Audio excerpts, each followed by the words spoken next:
It gives me a lot of pleasure to introduce Franca Iacovetta. She was part of a I don't know, a new wave opening up the history department, moving away from the reserve of the Upper Canadian Reserve that many of us met in the 70s. Most interesting in that she opened up new areas of inquiry, particularly for Canadian history.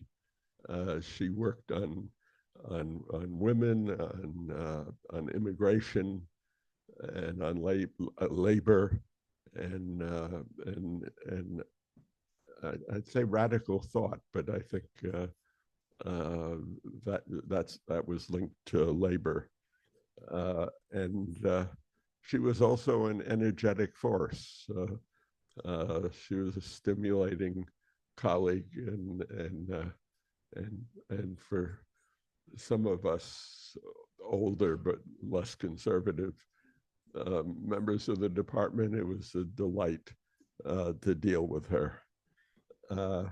She's now an emeritus professor. She has an incredible record. She's edited and authored a dozen books, and though retired, like many of us, she is still at it. We were just chatting about what's next, and I hope there'll be many years of as somebody who has enjoyed being a historian for a long time. She's been at it. I hope she'll be at it for a long time. Her thesis was was entitled "Such Hardworking People, Italian Immigrants in Post-War Toronto." It won the Floyd Chalmers Book Award, among other things. And she followed it up with a number of other projects. Her most recent, I think, my glasses are not.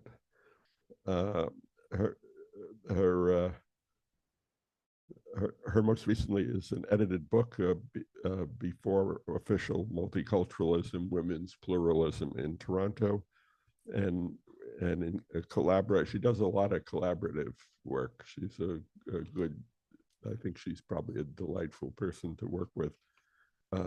With Susan Miranda, she did a book called Cleaning Up, Portuguese Women's Fight for Labor Rights in Toronto. The paper she's going to present was done in collaboration with Cynthia Wright, an associate professor in the School of Gender, Sexuality, and Women's Studies at York University. Cynthia is, unfortunately, or perhaps fortunately, teaching today. She's the president of the Berkshire Conference on Women Historians. She's had various film projects, most recently a documentary on the wartime internment. I assume the internment of Italians. The Italians don't, the discussions of wartime internment often focus on the Japanese, but the Italians were also interned, and I haven't seen the documentary, but I'm sure it's a very interesting one. And in any case, I'm talking too much. Franca, the floor is yours.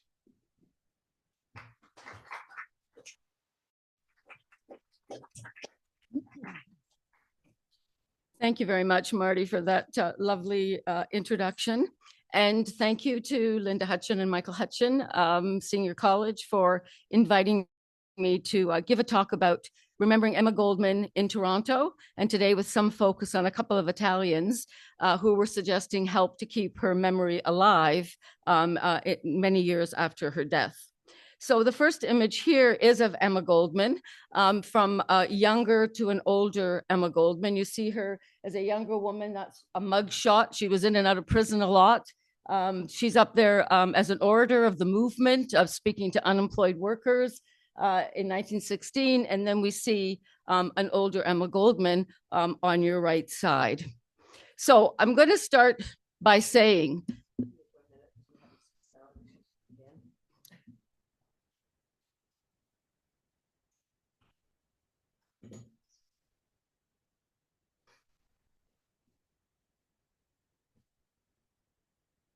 oh, don't want to have the problems we had last week, so people want to hear you.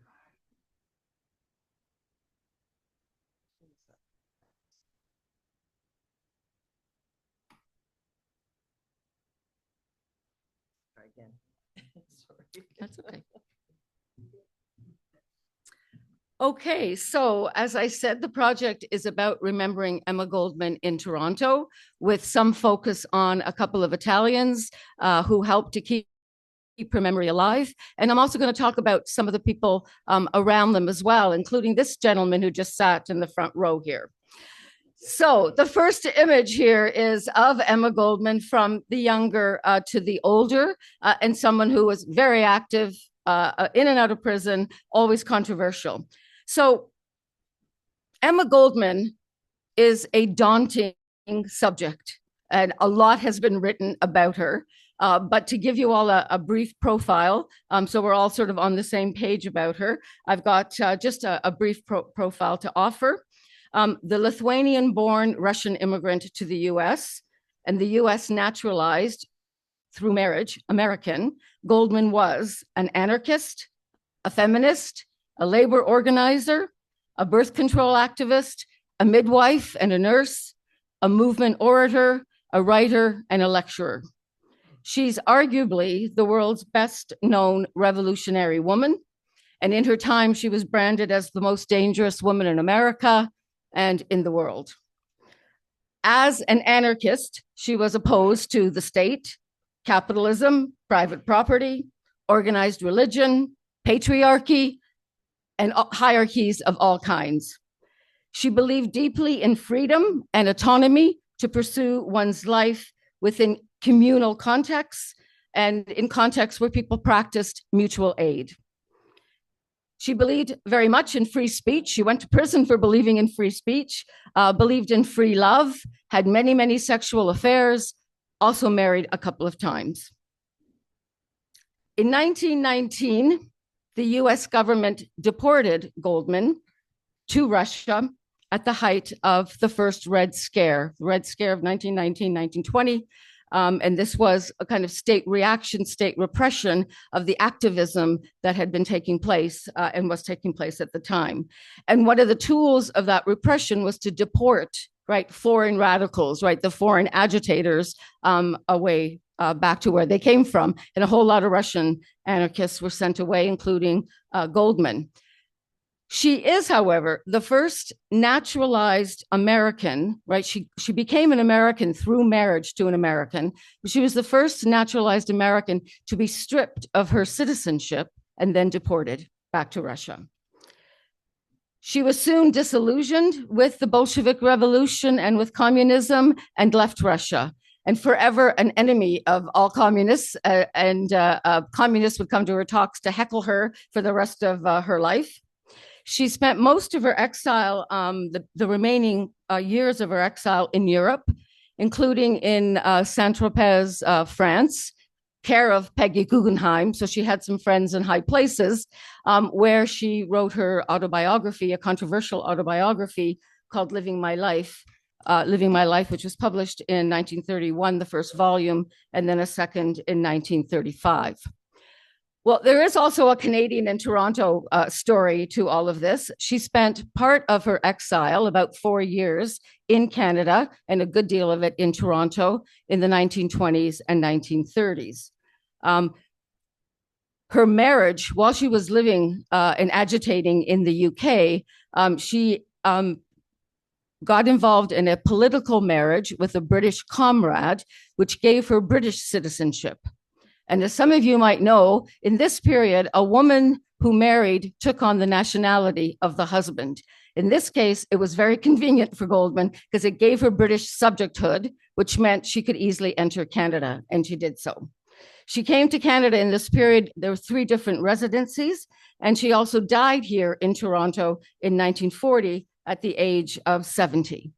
So what Cynthia Wright and I are doing with this project is not so much we're not trying to rewrite the history of Emma Goldman. She's too daunting, it's too big, but we are interested in exploring how Goldman was remembered in Toronto's official memory, its popular memory, by 2 main groups. One group was by comrades who outlived her, in many cases for many years, and how they invoked her over the years.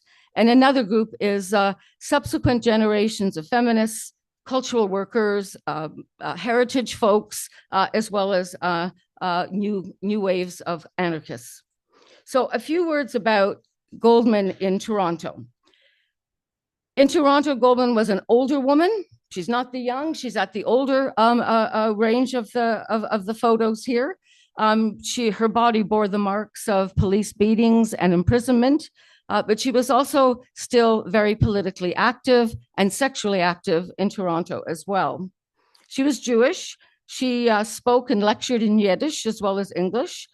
In Toronto, she sometimes lived in the rental flats of what was called Jewish Spadina, right? Spadina, the garment industry, heavily Jewish, the housing in the area. She sometimes rented the flats there.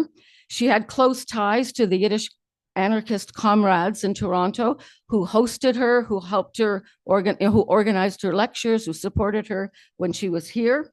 Many of them belonged to the anarchist branch of a left-wing organization known as the Workmen's Circle, or Arbeiter Ring.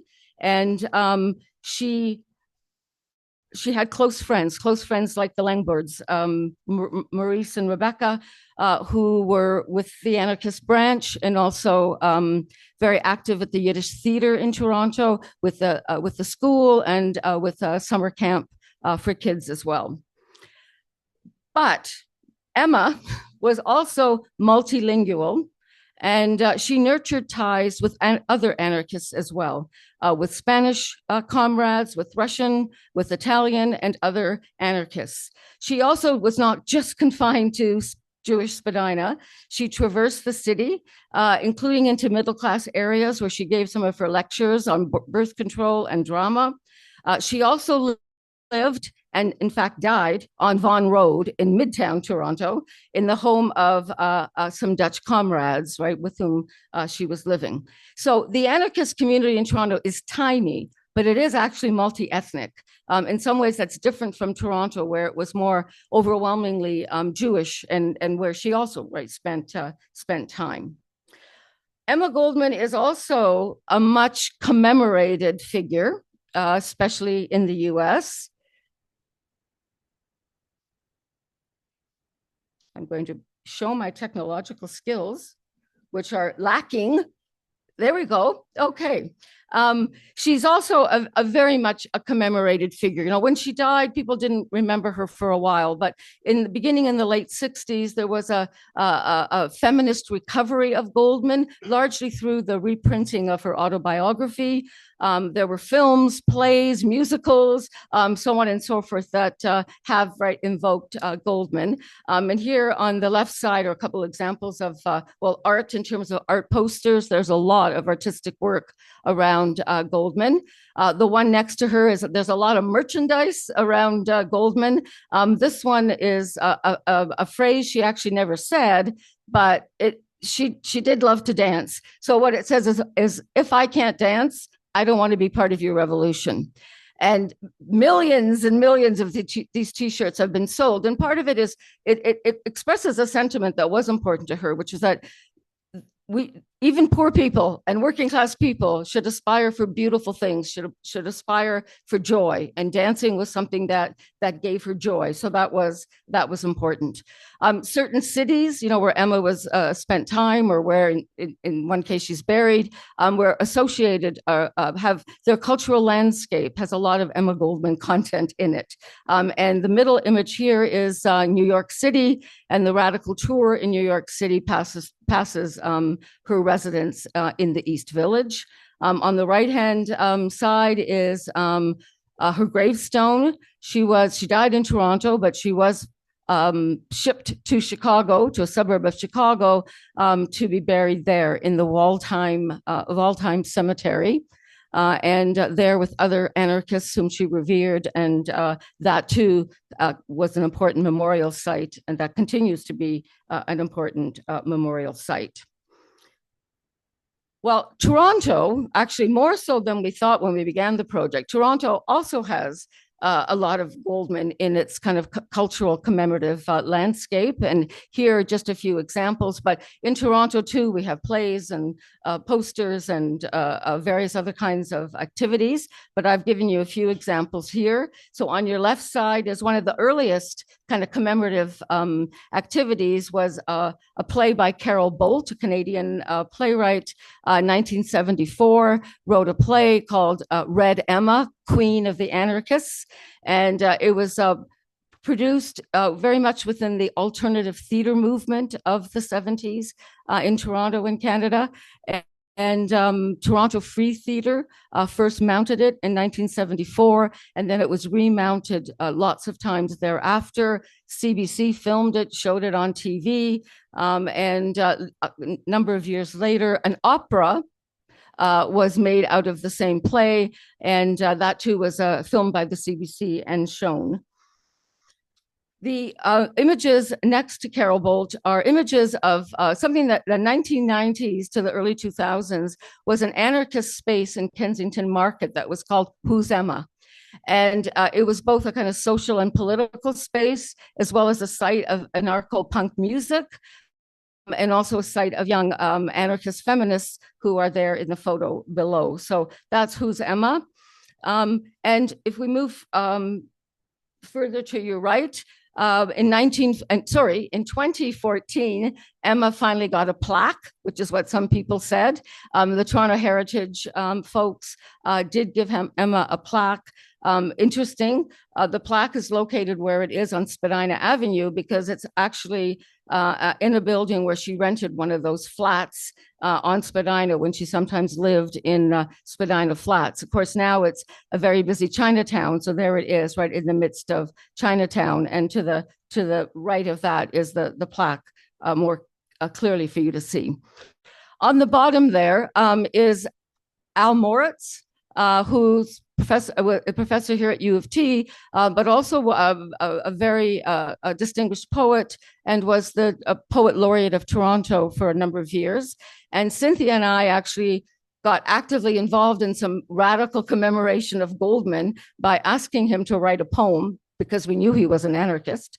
And we asked him to do it for the 20th anniversary of her death, which would have been 2020, but the pandemic postponed that. So it's a poem that was done at a symposium that Cynthia and I held at U of T, where Al wrote the poem and delivered the poem, and we have posted it on YouTube if you're interested in looking at it. You know, the people who are involved in these various activities obviously care a lot about trying to keep Emma's memory alive. But one of the other things that we found quite interesting is that her comrades, elderly comrades in Europe, in North America, and elsewhere, were also really invested in what was going on. They themselves were archiving her materials. They were going to memorial sites, and they were interested in following what was going on. So at one point, we found in some correspondence in the archives in Amsterdam, correspondence between Spanish comrades in Europe and in Canada, who actually had clippings of the Toronto Star and the Globe and Mail reviews of the Carol Bolt play, right? And trying to find people who'd seen the play so they could tell them how it was. So some of these comrades are here on this slide. Federico Orcos was a Spanish comrade. He's there on the left. He had a home archive, many things Emma in it. He also had her suitcase and donated that along with his archive to the Labadie collection at the University of Michigan, which is an anarchist collection at the university. Some of the other comrades are there as well. The woman in the middle is the archivist who handles the Labadie collection. And to the right, as I said, they themselves, right, cared about these memorial events and memorial sites. And that's our coast going to Emma Goldman's grave site at Waldheim Cemetery. It now has a new name, but Waldheim Cemetery is the one that kind of is seared in the mind. Okay, so having said that, I'm going to turn to a couple of these Italian comrades of hers in Toronto and what they were up to. I do first want to say very briefly that as historians who were writing this project, we're also very much aware of the contemporary context, a context in which both the resurgence of fascism and the resurgence of anarchism, right, are with us. So it's very interesting to do this project at this time. And also there has been a recent proliferation of scholarship and research about anarchism. And so we're also making our way through that literature, which has been very interesting and very helpful.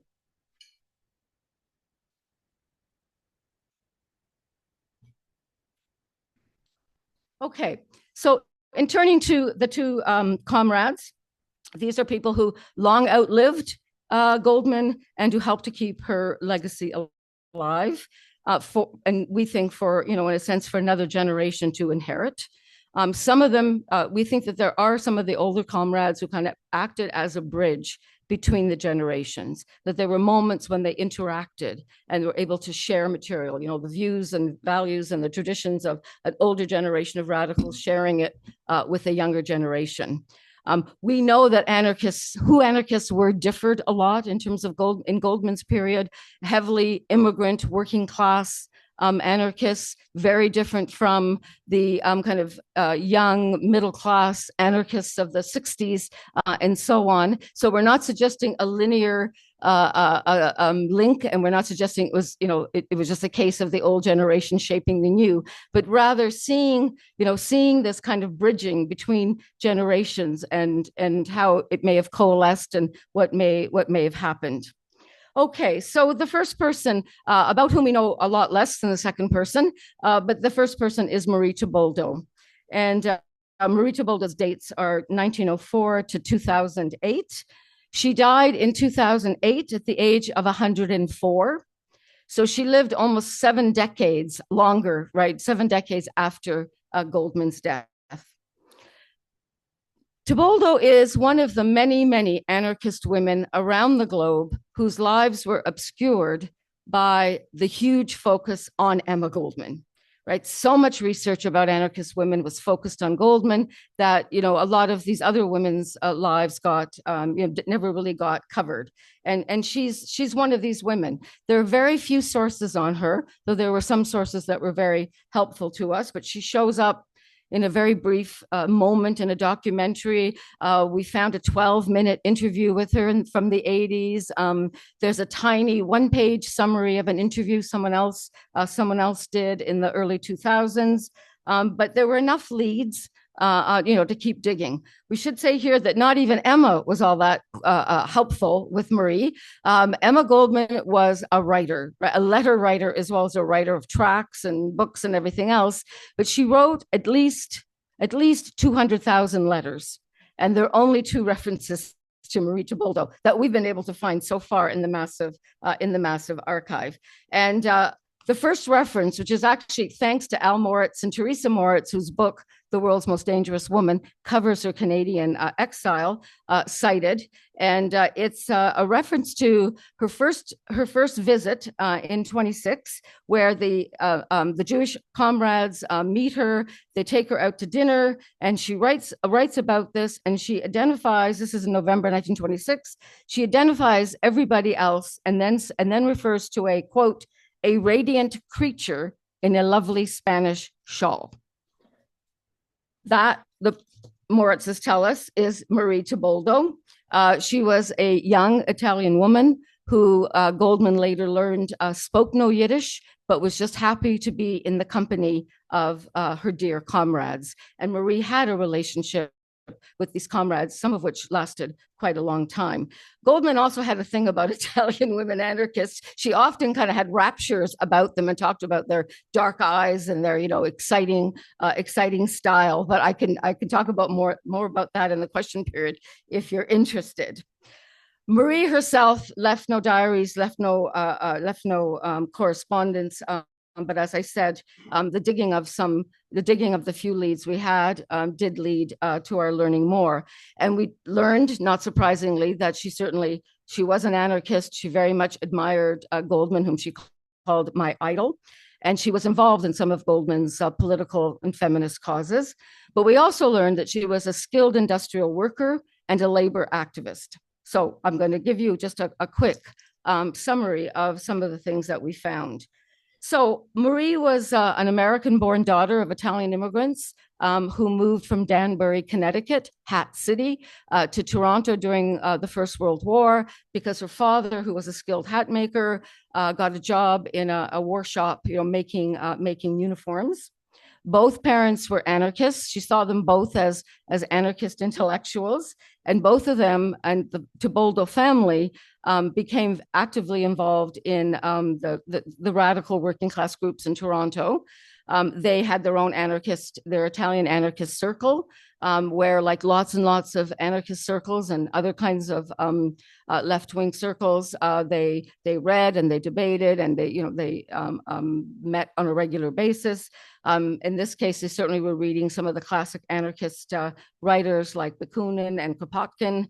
They also were reading the Italian newspaper of Carlo Tresca, who was an anarcho-syndicalist, by which we mean someone who was very committed to building unions and very interested in building, a kind of mass working class base, right, of working people.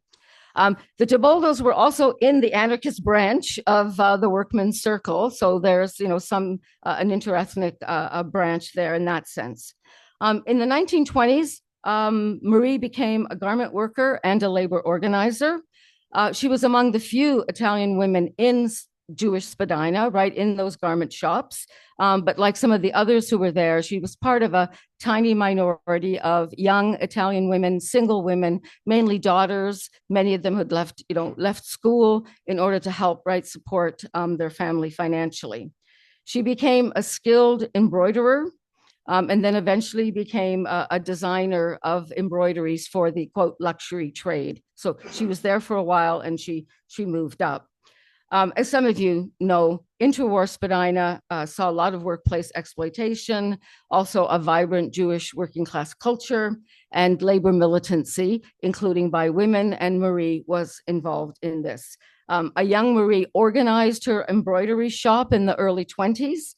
And probably, right, a mostly Jewish shop, but she was there as the key organizer. The shop was organized with the International Ladies Garment Workers Union, the ILG, which was an international US headquartered union with Canadian branches. And shortly after organizing her branch, she led a successful strike in the bitter cold of February in 1926, and which turned out to be successful for them. It was very cold. The company had brought in strike breakers from Buffalo, so it lasted longer than people thought it would. But in the end, they did get some of the things they wanted, right? Better pay, some improvement in working conditions. So Tiboldo is a bit unusual as an Italian in Jewish Spadina garment shops, though not entirely unusual. But she's not unusual as an anarchist who chose to go the labor movement route. All right, anarchists focused on different kinds of activisms, and the labor movement was certainly one of them. And Marie represents one of that. In recognition of her union work, she was elected to the Toronto and District Labor Council, and there are papers, so that actually, meant we could learn a little bit more about her. So that was very happy for us. She was an ILG delegate on the council, and she served it for a number of years. Then soon afterwards, in 1929, she attended the Bryn Mawr Summer School for Women Workers. So I haven't talked about the images, but this is, you know, a young Marie in 1930, who I'll come back to later.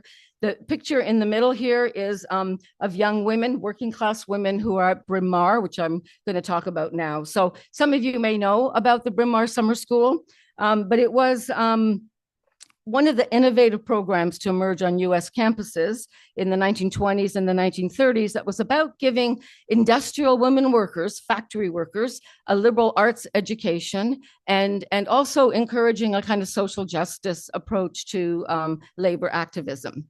And Bryn Mawr, as you probably know, is an elite women's private college, but the idea was that the buildings are empty in the summer, and so why not use it, right, to teach working class women, to give them an education that they wouldn't otherwise have, because so many of them, right, left school early in order to go into the factories, in many cases to support their families. So there's a wonderful documentary about Bryn Mawr. It's called The Summer of Women. And so we knew a lot about Bryn Mawr already when we discovered that, in fact, she'd gone there in 1929. So that was exciting for us. So you can see the ivy-covered buildings. There's also the lovely surroundings outside. Marie is the person on the far right there. The woman in the middle, there was also theatrical, performances, as well as sports and so on top of the science and the humanities and so on. There were also other schools like this that were set up. Some of them were more radical than what was happening at Bryn Mawr, but there were also some very radical women who went through the Bryn Mawr Summer School. Among them, Rose Posada, who was an anarchist and a close friend of Emma Goldman's. Marie was the first Canadian to go to Bryn Mawr, and she was among a small number of kind of non-US people who were at Bryn Mawr. So she's a little bit unusual there, but she was very much part of a growing contingent in the summer school of Southern and East European factory working women, some of whom became ILG organizers in the US. Okay. Oh, sorry, I'm going to go back. I have a few more things to say about Marie. Marie pops up again in our sources. We don't know when she left the garment industry. She doesn't seem to have gone to Emma's funeral in 1940, which was a big deal. But she shows up again in the 1940s. Like many other Canadian women, she got a wartime job. In this case, she got a wartime job in the electrical industry, in an electronic factory making electronic radio tubes that were used in the war. So she's back in the paid workforce, but she's also back at organizing. In 1944, she helped to organize her wartime plant. And what was interesting to us that she did it with, she was working within a communist-led UE. And as I told you before, anarchists and communists don't like each other that much, but she was in there working within the UE. She organized the plant, and then a few years later, there was a series of sit-down strikes at her plant in Toronto and others, and the workers were protesting the employer's decision to stop paying the war bonus, although the war board was telling them to continue paying it, even though sort of the war was kind of over in Europe, that there was arrangements had been made about continuing to pay an incentive bonus, for the workers. So it's a complicated story. I'm not going to say much more than that, but it seems very clear that why Marie is there working with the UE, a communist-led union. Most people in the union were not communists. The rank and file workers were mainly not, but they saw that leadership as committed, and the leadership was getting them things. There were big gains that were being made, so that was important to them. Then the UE got a lot of those gains were lost because of the fierce anti-communism of the Cold War. But when she was asked at one point, there's a little snippet in someone's memoir about talking with Marie years later at a demonstration against the Vietnam War. And when she asked the question about why were you working with the UE? And she's quoted as saying, "The Communist Party does not have a monopoly on the struggle to make this a better world. So I participate in all activities and campaigns that are good and just, no matter who initiates them." So she's an anarchist, and she's also a pragmatist as well. Okay, and in some ways, again, she helps us also understand some of the things that are going on with anarchism more generally.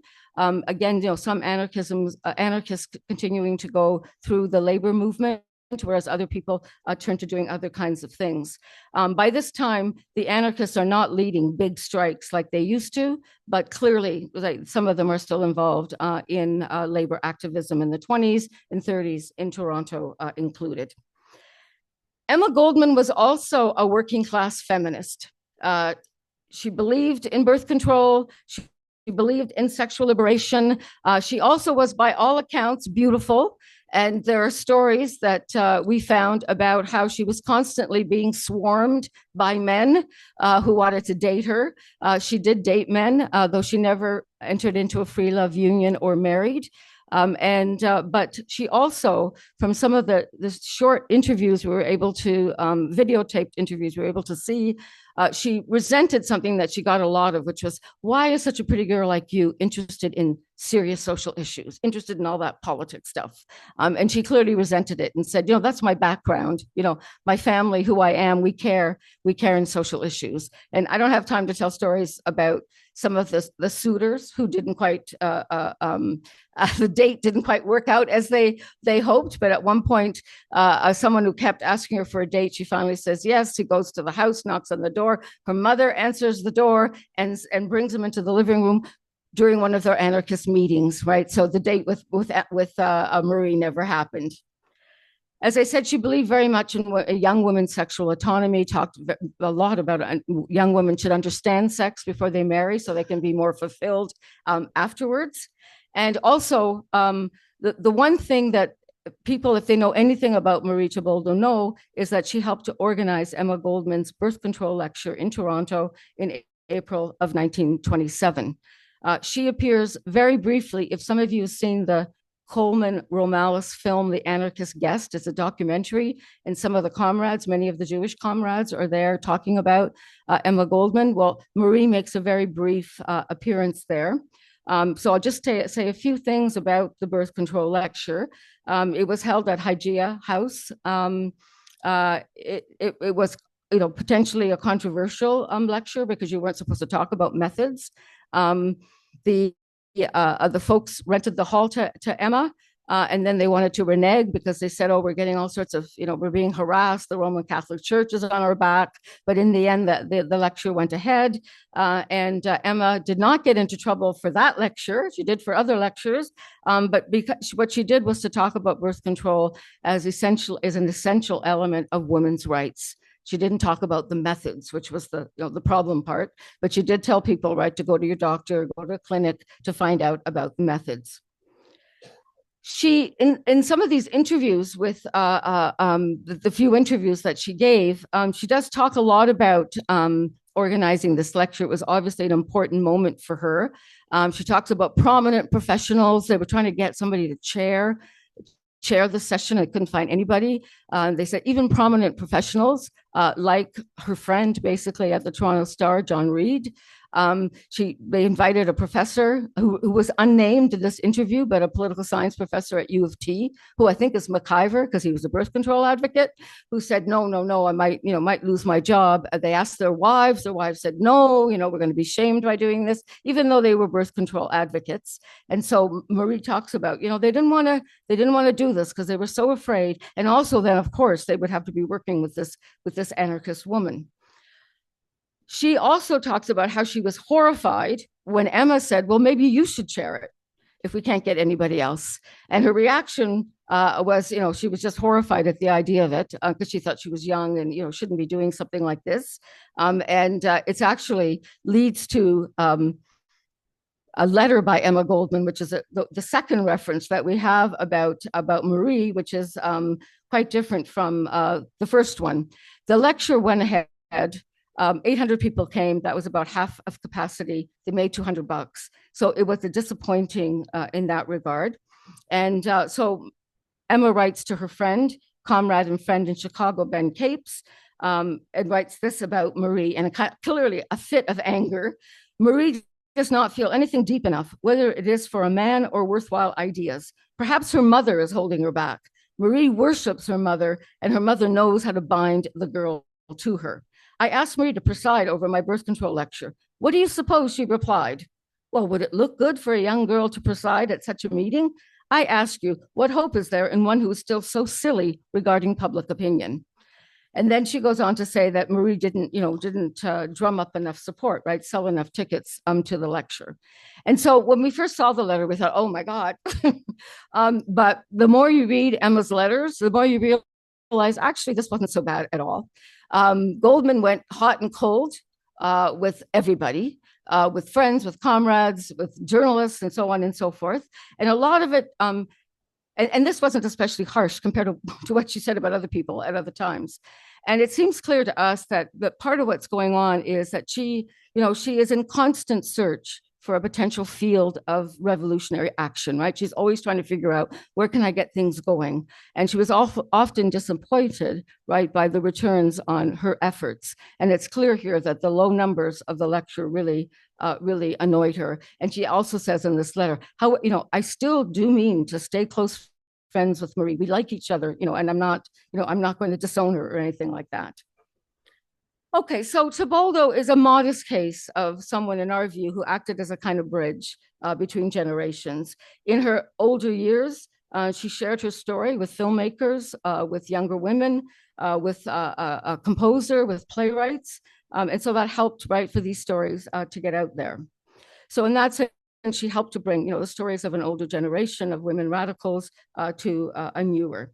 At age 99, she talked with Julia Barnett, who was then a young socialist feminist activist who was working in reproductive rights in Toronto in the early 2000s. And she has a cassette with a 2-hour interview that she hasn't yet been able to find. But a little while ago, she found the photos, some photo albums of Marie. So that's where these images come from, thanks to Julia Barnett. And we're still hoping that she finds the cassette in some other shoebox of hers. But it was her 1.5-page summary of that interview she did, which was provided really important leads for us. Okay, to Bortolotti. Oh.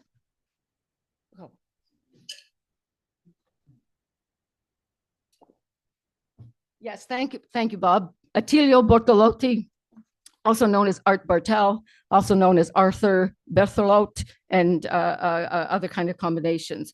But this is Attilio Bortolotti, Art Bartel, who's a much stronger example of one of these kind of bridge builders. His dates are 1903 to 85. He died at the age of 82 in 1985. So he lived 42 years after Emma's death.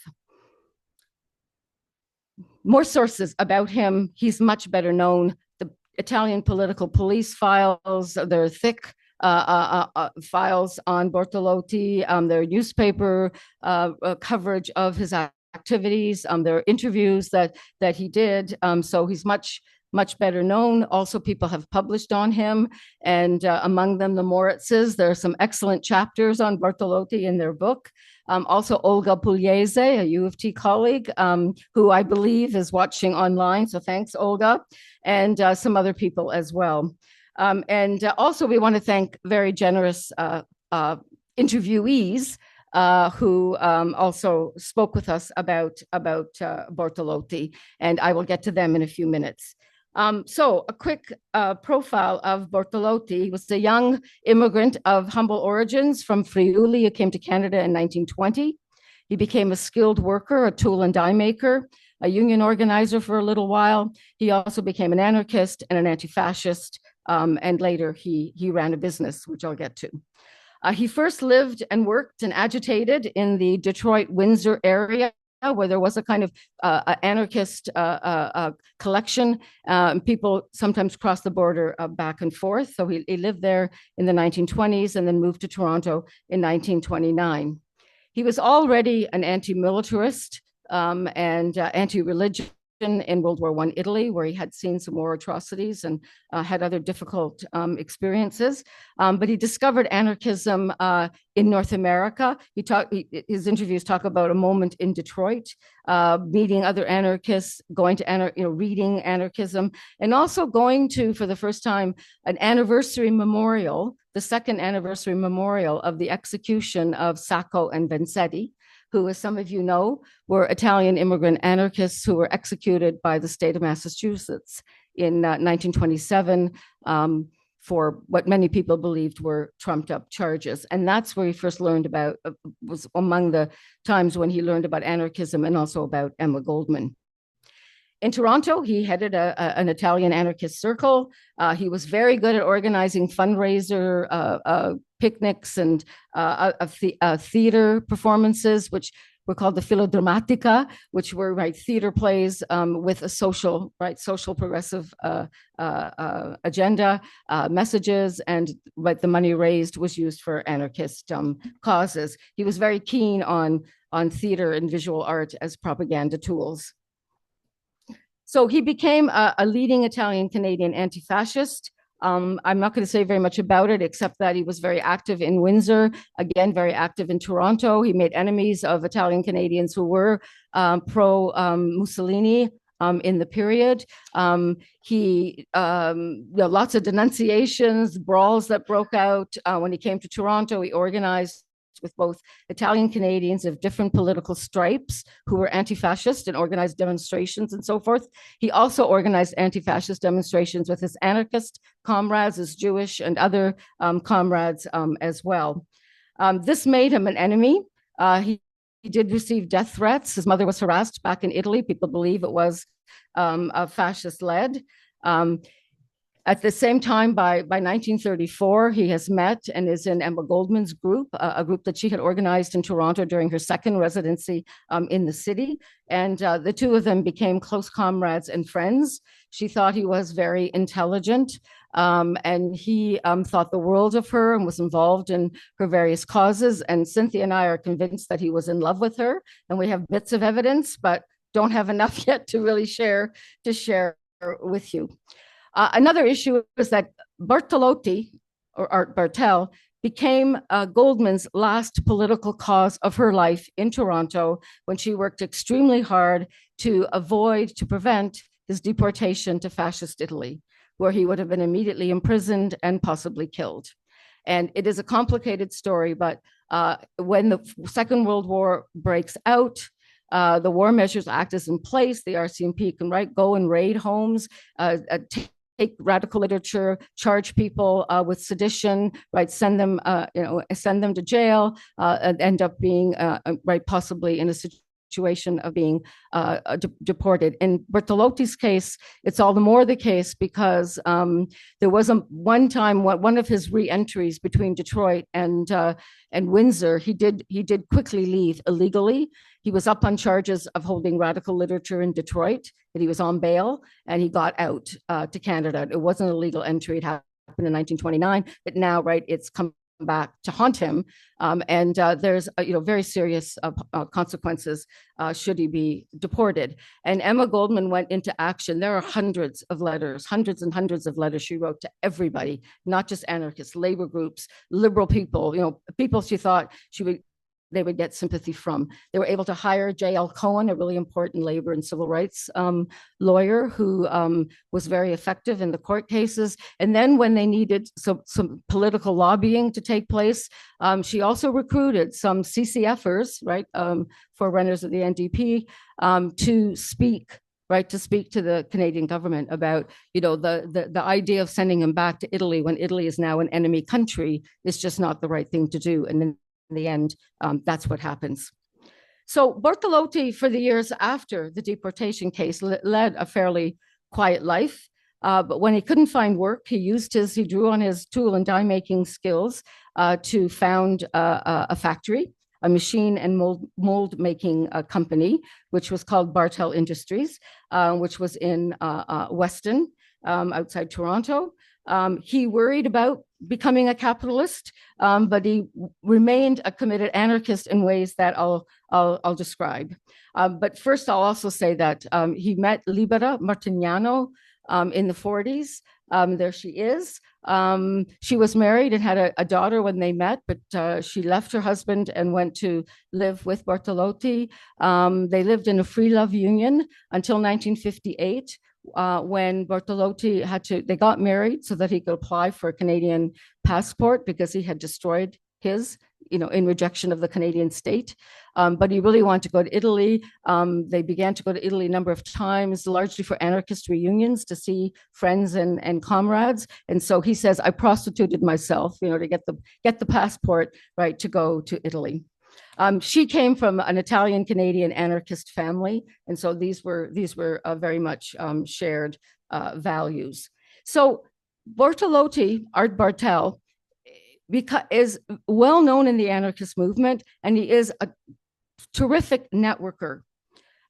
He's someone who sought out people, who talked to people. When a young Paul Avrich, who was a Russian and anarchist historian, gave a lecture here at U of T in 1972, Bortolotti was right there, introducing himself, Avrich went to their place for dinner, interviewed him again, and so forth. They became friends. And Bortolotti did this a lot. He did it with the biographer of Goldman, Candace Falk, who was working on her biography called Love and Anarchy. She says she gets a phone call. It's this guy from Toronto. He says, hi, I'm Art. Emma was a friend of mine. She saved my life. I hear you're cataloging her papers. How can I help? And so he financed, he subsidized a variety of anarchist causes, anarchist books, and magazines, and so on and so forth. So Bortolotti for us, also the point at which we think this interesting kind of intergenerational connection happens is Toronto in the late 1960s, a moment of different generations coming together. Of course, it's a period of social and political ferment. It's the rise or the resurgence of various social movements, including anarchism and feminism. There are different anarchist groups that are emerging. There is a group, the Toronto Anarchist Group, also a group of anarchists and anarchist leading folks who are here at U of T, who merge and remain called the Toronto Anarchist Group. And Robert Cates was a member of that group. What I want to talk about more is that around Bortolotti, there was also a group, an intergenerational group of people who come together. So some of them were older Italian and Spanish comrades, and some of them were younger people, American, Canadian, also an immigrant from Italy. The two generations didn't necessarily always meet together, but they knew of each other. Sometimes one was going as the other one's arriving, but there were, both groups were frequent presence in Attilio and Art, or Art and Libera's life. Libera is free, right? So an anarchist name.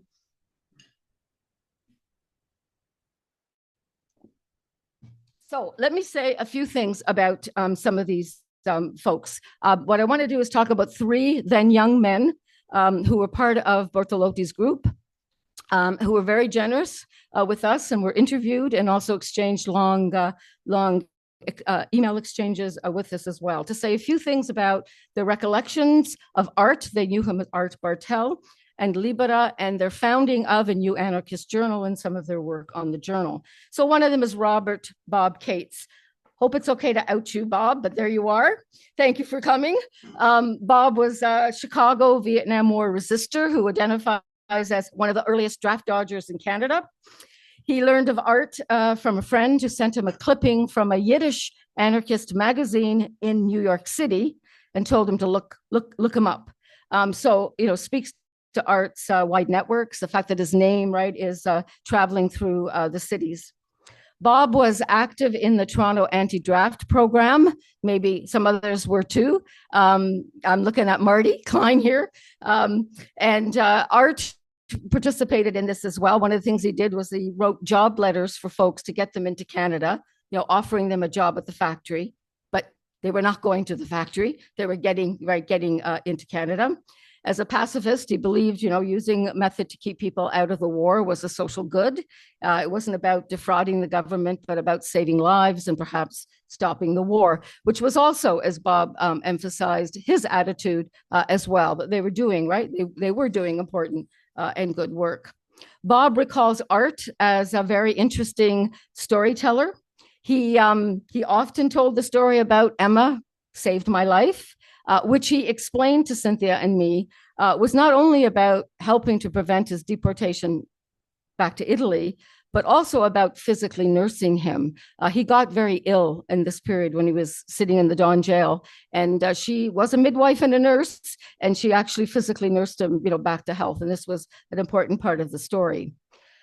He retold other stories, one of them about helping anti-World War II conscripts who didn't want to go overseas and were sitting at the CNE, and they were called the zombies, and they were the zombies being pressured, ridiculed, and pressured to go overseas.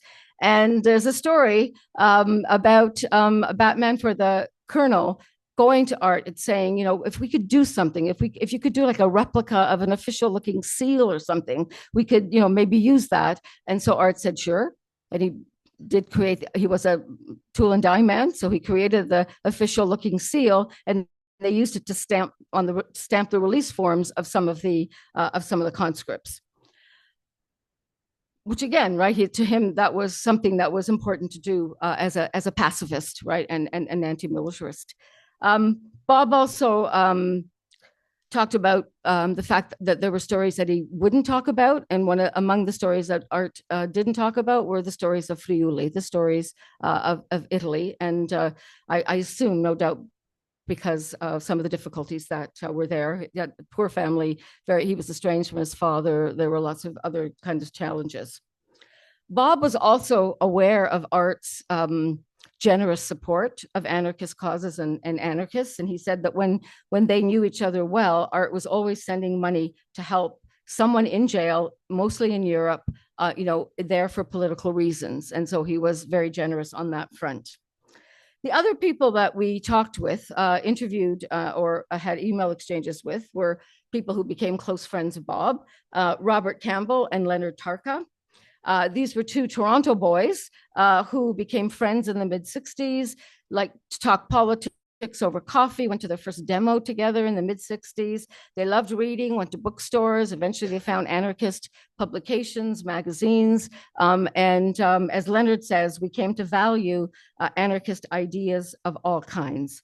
So when they were thinking of starting up a group, they wrote to one of the anarchist magazines. They disagree over whether it was the one coming out of London or the one coming out of New York, but they were told, look up Art Bartel. So they did. And they said that Art and Libera welcomed them to their place. And the photo in the middle are of Art and some of his comrades, but there was in Weston, the home and the factory were kind of in one place, right? The home at the front and the factory at the back. Leonard talked about how he felt inspired by Art's histories and stories from the 1920s on, that he knew so many anarchist groups, all the Italians, many of the Jewish anarchists in North America. He talked about, the Art's refusal to make any military weapons, right? Any contracts for weapons or war-related parts. Leonard said that Art talked with him about being worried about having become a capitalist and working very hard to try to avoid becoming an exploitative employer. So he paid good wages. He tried to treat his workers with respect. We could maybe talk about that in the question period. So some people know at least one of the employees, and that was important. The sense was that most of the workers were not at all anarchists and were not especially interested in his anarchism, but they saw him as a good employer. Robert had similar recollections of meeting Art. He also told a quite moving story about how he, as a young man, he came to become an anarchist. He said, sure, part of it was, youthful rebellion, anti-parental authority, but he also said it was triggered by the Holocaust and thinking about how do you avoid, if you think of yourself as basically a good person, how do you avoid becoming complicit in something evil? And it's a much more complex, sophisticated articulation than I've offered, but he said that he found that anarchism, right, could play that kind of a role, keep him a good person, and that became really important to him. So in 1968, these folks, Art and these three young men, founded an anarchist journal, The Libertarian. For Cynthia and me, it's an important political site of memory making around Goldman and around kind of remaking anarchism in this new generation. Bob talked about it as a very intense time, intense discussion, writing and collecting essays, truly collaborative, very exciting. And Libera was doing the Gestetner machine, right, to get the copies out. Say just a few things about the journal. This is in fact my homework for the next few months. Cynthia and I are going to focus on the Libertarian. We have read through it, but we're going to focus seriously on it because we want to tease out some of the themes that we're interested in at the same time as we want to see, what the coverage in the journal is. So first issue, not surprisingly, there's a story on Emma Goldman written by A.B., the initials clearly Attilio Bortolotti or Art Bartel, whichever name you want to use.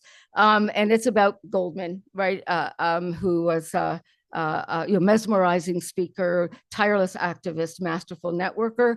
And one of those art poster images is on the back cover of the book.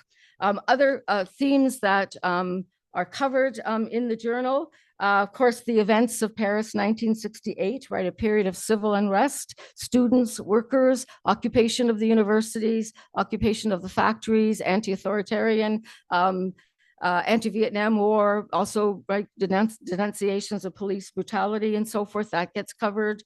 There's content on the Toronto Anti-Draft Committee.